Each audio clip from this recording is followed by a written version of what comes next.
Nouns. What kinds are there? How many kinds are there? I mean, they're nouns. Easy, right? People, places, things. Or are they? Look, if you have doubts, if you're not sure about any of these questions, stick around because today this video is made for you. Yeah, baby, yeah! Hey, how's it going? Mr. Finn here. I'm an English teacher who's been living in Brazil for the last 11 years.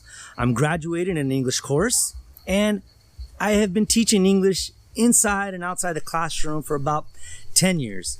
And I'm here today to do my best to make you better. And today, I want to talk to you about nouns. But first, how about a little trivia?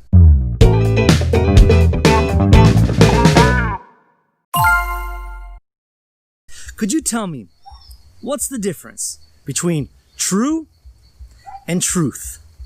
Do you know? You're not sure? Stick around to the end of the video where I'll let you know. Now, let's get to nouns. Nouns can be divided into two camps.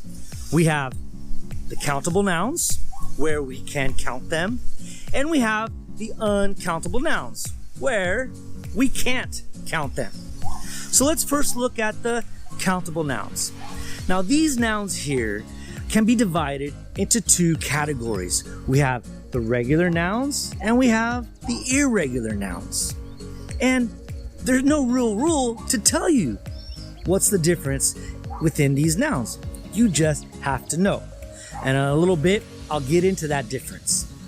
Also, with countable nouns, you have a single form, like a child, and you have a plural form, like 2 children, 3 men, 4 houses.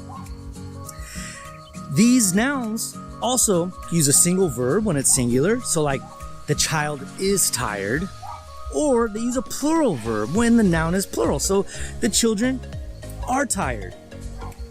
Now, with the opposite and the uncountable nouns.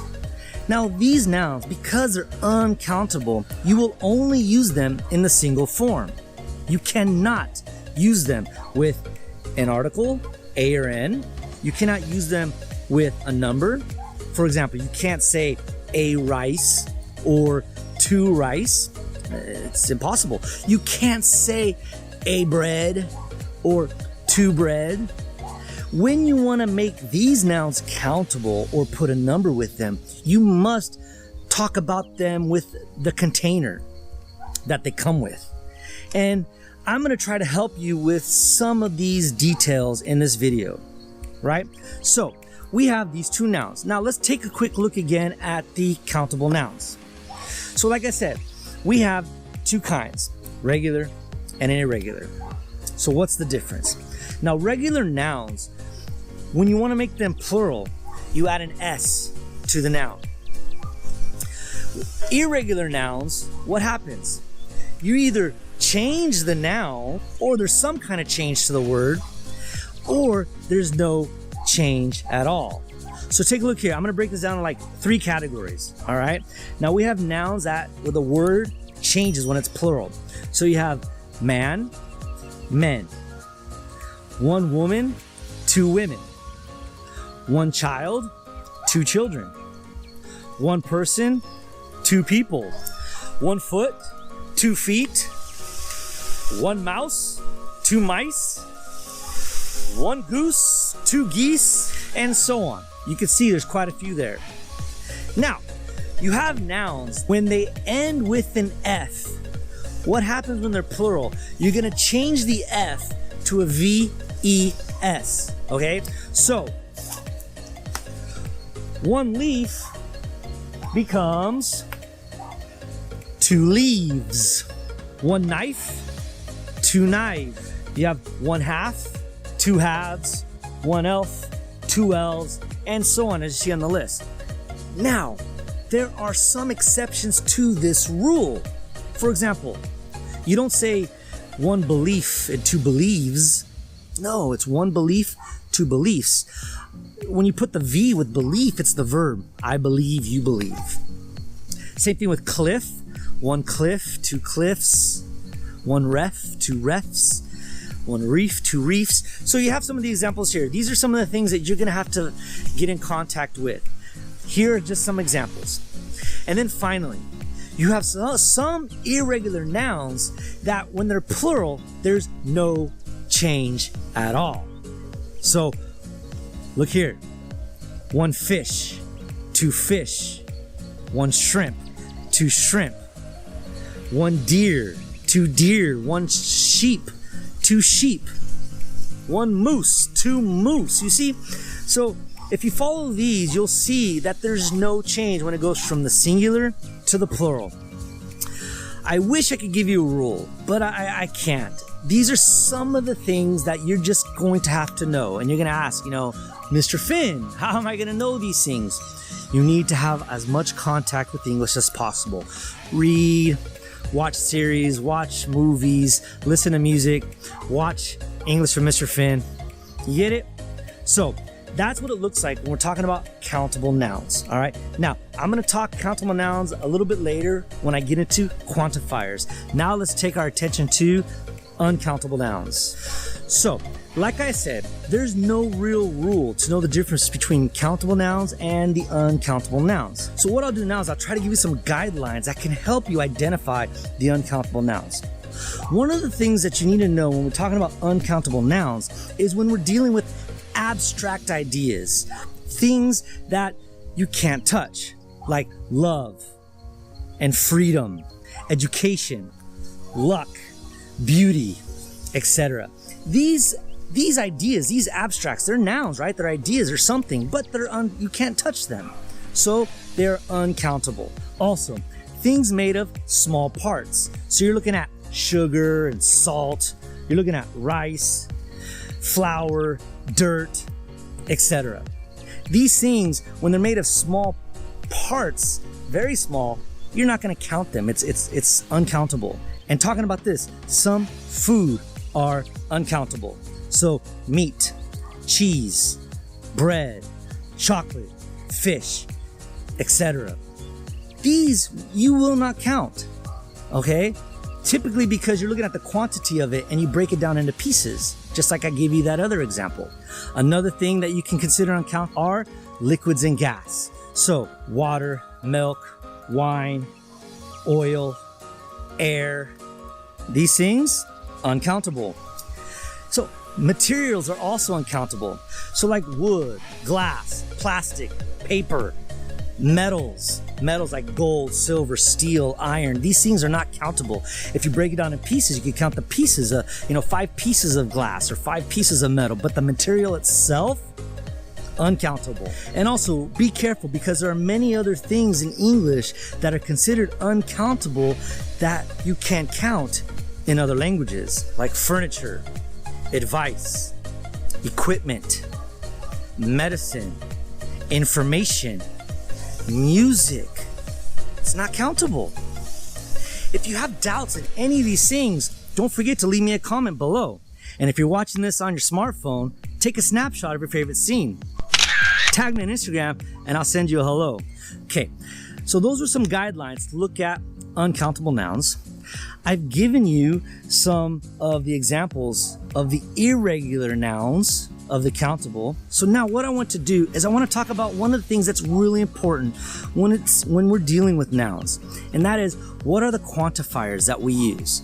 You see, because many English learners, they have difficulties not necessarily with the uncountable and countable nouns, nor with the regular or irregular nouns. Many English learners, they have difficulty when it comes to the quantifiers. And what is that? Well, quantifier is a word that will give us quantity of the noun we're talking about. So let's look here, okay? Now, with countable nouns, we use quantifiers such as few, a few, many, a number of, several of, a great number of, a majority of, right? All of those there you will use with the noun. For uncountable nouns, we'll use words like little, a little, much, a great deal of, a great quantity of, a great amount of, those words we'll use for uncountable nouns. And if you look between these ones, we have quantifiers that can be used interchangeably between the countable nouns and the uncountable nouns. So these words are a lot of, lots of, a ton of, tons of, enough, all, any, some, more, less, and plenty of. Okay, so it's really important that you learn these words, you learn these quantifiers, and know which kind of noun that they go with. Okay, now typically, when either countable and uncountable noun is going to be referred to in a positive manner, or you're talking about a great deal of them, we're going to use a lot, right? So a lot of money or a lot of books. And the opposite, if what we're talking about is not a lot, it's like not a big number or quantity, we're going to use not much money or not many books. And also looking at a few and few. What's the difference between a few and few? Well, a few gives us a positive feeling or a positive idea, and few is giving us a negative idea, or when you say very few. So, you know, I could say I've got a few friends. So I'm not lonely. I've got a few friends. Or I could say I've got few friends. Do you understand the difference? I'm kind of lonely because I've got few friends. And the same argument can be used for a little and little. So I could say, you know, hey, he's got a little money. He's not entirely poor. Or he's got little money. He's quite poor. You get the idea? So hopefully that'll help you to understand the difference between like a few and a little and all those other quantifiers I was talking to you about. Okay, so one last thing that I think is quite important for you to understand when we're talking about these nouns, and specifically these countable nouns. There are some nouns in the singular that are always going to be referred to in the plural. These are going to be scissors, glasses, pants, shorts, trousers, which are pants, pajamas, things like this. They're always going to be considered plural because even though it's one thing, there's two sides to them. Earrings, shoes, things like that. All right? So hopefully that helps you. It doesn't matter if you find it difficult. It doesn't matter if you're making mistakes. Making mistakes is actually a good thing because it shows you're trying. So keep trying. Get out there and practice your English. Now, Mr. Finn's Trivia.